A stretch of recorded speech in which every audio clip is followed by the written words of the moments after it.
अबे ओ हरामजादे, देख के नहीं चला जाता क्या? ऐसा कहते हुए गाड़ी मदन के पास से निकल गई।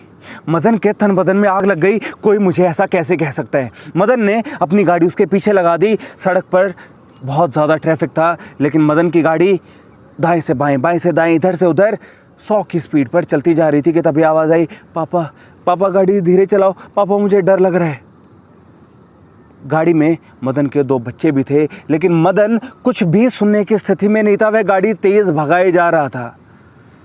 नमस्कार दोस्तों, मैं हूं विजेता दहिया, पोएट, लाइफ कोच, रेवोल्यूशनाइज़र। आप कहेंगे कि कहानी में आगे क्या हुआ? मैं क्या बताऊं, कहानी मैंने थोड़ी ना लिखी है। यह कहानी तो वह है जो सड़कों पर हर रोज़ हज़ारों बार घटित होती रहती है। कहानी का अंत कुछ भी हो सकता है। अंत यह भी हो सकता है कि मदन ने गाड़ी दूसरी गाड़ी के सामने लगा दी, उस गाड़ी को रुकवाया और कहा, बे ओए बाहर निकल। दूसरा आदमी बाहर निकला। उस आदमी के हाथ में बेसबॉल का बैट था। उसने जोर से मदन के सर पर प्रहार किया। मदन के सर से खून निकलने लगा। मदन वहीं गिर गया और वह आदमी स्पीड से गाड़ी निकालकर चला गया। अब मदन को जिंदगी भर इस अपमान की आग में जलना पड़ेगा। इस आदमी से कभी भी वह बदला नहीं ले पाएगा, क्योंकि मदन तो गाड़ी का नंबर भी नोट नहीं कर पाया। आप कहेंगे कि ओह कितना दुखद अंत है। मदन ने गाली भी सुनी, मार भी खाई। अरे ऐसा अंत सुनकर तो हमें रात को नींद नहीं आएगी। चलिए कहानी का अंत बदलते हैं। मदन ने गाड़ी उसके सामने लगाई, उसको कहा, बे ओए बाहर निकल। वह आदमी बाहर निकला और मदन ने उसके मुंह पर एक घूंसा मारा। उस आदमी के सर से खून निकलने लगा। मदन ने कहा, बस देखा, आगे से कभी बोल मत जाइयो। और मदन गाड़ी लेकर चला गया। लेकिन बच्चों के साथ क्या हुआ? बच्चों के दिमाग पर यह हिंसा देखकर एक परमानेंट स्कार बन गया। उनके अवचेतन पर एक इतना बुरा प्रभाव पड़ा, उसका क्या? यह तो फिर से कहानी का बुरा अंत हो गया। कहानी को ही बदल देते हैं। मदन के साथ उसके बच्चे थे ही नहीं। मदन ने गाड़ी लगाई, दूसरे को घुसा मारा और गाड़ी लेकर चला गया। आज मदन खुश है। किसी तरीके का किसी ने उसका अपमान किया और उसने अपमान का बदला ले लिया। अपमान का कोई साइड इफ़ेक्ट नहीं हुआ। कोई साइड इफ़ेक्ट नहीं हुआ क्या? मदन का जो खून जला उसका क्या? नहीं, खून तो जलता ही रहता है, इसका तो कुछ किया नहीं जा सकता। लेकिन अब अगले दिन मदन क्या करे? सड़क पर ट्रैफिक उतना ही रहता है। अजीबोगरीब तरीके से गाड़ी चलाने वाले इतने सारे लोग रहते हैं। कोई हरामजादा कहकर चला जाता है, कोई इस तरह से उंगली दिखाकर चला जाता है। मदन कब तक लड़े? परेशान हो गया है मदन। यह मदन कौन है? यह कहीं हम ही तो नहीं? यह कहीं हमारी ही दयनीय स्थिति की बात तो नहीं हो रही? समझ नहीं आता कि इस पर रोए या हंसे। कोई भी ऐरा गहरा नत्थु खैरा आकर हमारी बेइज्जती करके चला जाता है, हमारा अपमान कर जाता है। कभी केवल सड़क की ही बात नहीं है, कभी दफ्तर में कोई तंज कस देता है, कभी घर में हमारा कोई मजाक उड़ा देता है। करे तो क्या करें हम? एक समाधान है। ऐसा करते हैं, हम बड़े आदमी बन जाते हैं। बड़ी कार हो, हमारे चारों तरफ बॉडीगार्ड हो, जिनके पास बंदूकें हो। कोई कुछ बोले तो हम उसकी जबान खींच लें, कोई बोल ना पाए हमारे सामने। हाँ, यह ठीक है ना? लेकिन ऐसी एनिमल पावर पाने में तो शायद काफ़ी टाइम लग जाएगा। इसके लिए तो शायद इलेक्शन जीतना पड़ेगा या क्या कुछ और करना पड़ेगा, बहुत पैसा कमाना पड़ेगा। तब तक क्या करें? तब तक सहते रहना पड़ेगा यह अपमान। कभी कोई दफ्तर में कह देता है, अबे ये क्या शर्ट फटी हुई है, क्या बिल्कुल कंगाल हो गए हो क्या? ऐसे हमें कंगाल कह दिया। कोई कह देता है किसी पार्टी में, अरे क्या भाई आज तो जोकर जैसे लग रहे हो। अरे हम इतना ध्यान से कपड़े पहन कर गए और किसी ने हमें जोकर कह दिया। क्यों? मतलब कब तक ये अपमान सहें? कोई तो समाधान निकालना पड़ेगा। एक आइडिया है। अभी तो पूरी पावर दूसरे के हाथ में है कि वह हमारा अपमान कर दे। इस पर एक स्टेज लगा देते हैं, एक स्टेज जिसका कंट्रोल हमारे पास है। उसने अपमान कर दिया, अब गेंद हमारे पाले में आ गई। अब हम अपमानित हों या ना हों, जैसे कि समझाने में होता है ना कि एक व्यक्ति समझाता है इसी से बात नहीं बन जाती। दूसरी स्टेज है कि ये दूसरा आदमी समझता है, तब पूरी प्रोसेस पूरी होती है। इसी तरह से अपमान तो दूसरे ने कर दिया, उसके मुंह पर तो हम ताला नहीं लगा सकते। कोशिश तो करते हैं, पर हर किसी के मुंह पर ताला कैसे लगाएं। लेकिन अब जब बॉल हमारे पास आ गई ना, यह स्टेज हमारे पास है, हम अपमानित होना ही बंद कर देते हैं। किसी ने कहा हरामजादा, तो हरामजादा मतलब हराम से पैदा हुआ, हराम रिश्ते से पैदा हुआ, यानी शादी के बाहर किसी अवैध संबंध से पैदा हुआ बच्चा। तो यह बात छोड़ देते हैं कि अडल्ट्री या नाजायज संबंध एथिकल है अनएथिकल, वह फिर कभी देखेंगे। लेकिन जो बच्चा है हरामजादा जिसे आप कह रहे हैं, क्या इसमें उसकी कोई गलती है? उसकी तो कोई गलती नहीं दिखती। उसने तो इसमें से कुछ भी नहीं चुना। उसने तो यह भी नहीं चुना कि मेरे माँ बाप कौन है होंगे या मुझे पैदा होना है या नहीं। तो किसी बच्चे को आप हरामजादा कहकर कैसे धिक्कार सकते हैं? आप एक हरामजादा शब्द को एक गाली के तौर पर कैसे यूज़ कर सकते हैं? कितनी घटिया सोच है यह। जब हमें यह समझ आ गया तो हमें लगेगा कि जो हमें हरामजादा कहकर गया, घटिया सोच तो उस आदमी की है, अपमान तो उस व्यक्ति का हो गया हमारे आगे। हमारा कैसा अपमान? अपमान तो तब होगा ना जब हरामजादा शब्द कोई अपमानजनक शब्द हो। इसी तरह से कंगला, कंगला मतलब गरीब। अब हमारे अहंकार ने, जो अहंकार मटेरियल ग्रोथ चाहता है और ऊंच नीच में दुनिया को देखता है, उसने क्या बना दिया?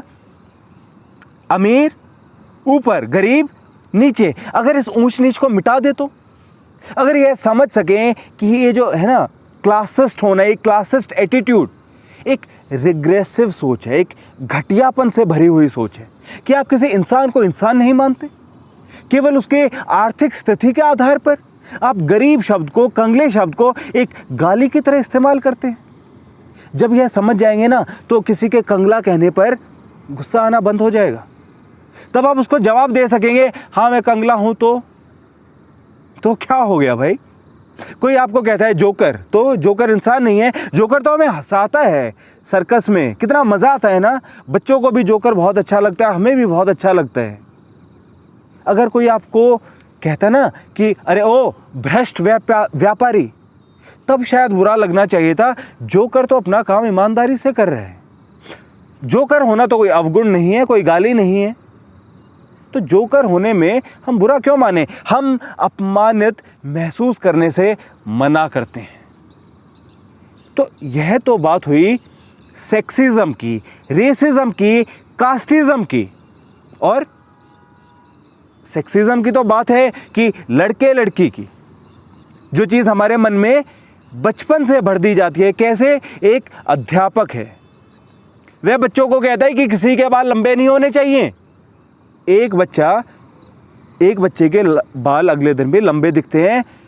पीटीआई के अहंकार को ठेस पहुंच जाती है, इसने मेरी बात नहीं मानी, इसको मैं सबक सिखाता हूं। सबक कैसे सिखाता है? बच्चे के बाल पकड़कर उसकी एक चुटिया बना देता है। सब बच्चे उसमें से हा हा हा हा हा, लड़की लड़की लड़की। बच्चे के दिमाग पर क्या जाता है? वे जो लोग हंसे ना, वह हंसी तो शाम तक खत्म हो जाएगी। उसके क्लासमेट्स ही तो हैं, उसके दोस्त हैं, लेकिन उसके दिमाग पर क्या गया कि लड़की होना कितनी बुरी बात है। और वे जो लड़कियां वहां खड़ी हैं, ज़रा उनका सोचिए, उन पर तो एक इनडायरेक्ट चोट पहुंचाई गई है। इसलिए यह तो उनके सबकॉन्शियस में कहीं ज़्यादा घर कर जाएगा कि जब मैं कुछ अच्छा करती हूँ, जो तेज़ भागती हूँ, तो पापा कहते हैं तू मेरी बेटी नहीं, मेरा बेटा है।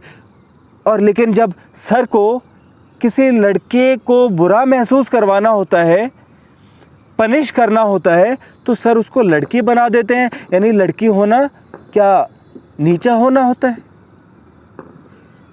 रवीश कुमार पत्रकार हैं, किसी ने उनका मजाक उड़ाया क्या कि रवीश कुमार को एक लड़की दिखा दिया, लिपस्टिक लगा दी और उनका फोटोशॉप से उनका मेकअप कर दिया। रवीश कुमार ने क्या कहा कि तुम अपनी यह सोच देखो जो लड़की होने को एक अपमानजनक चीज़ मानती है।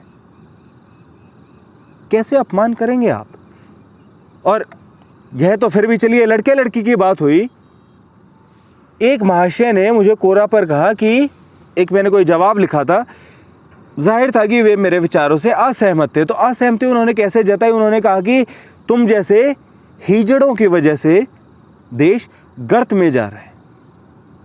तो मैंने उनसे पूछा कि पहली बात तो मुझे यह बताइए कि आपको किस बिंदु से असहमति है।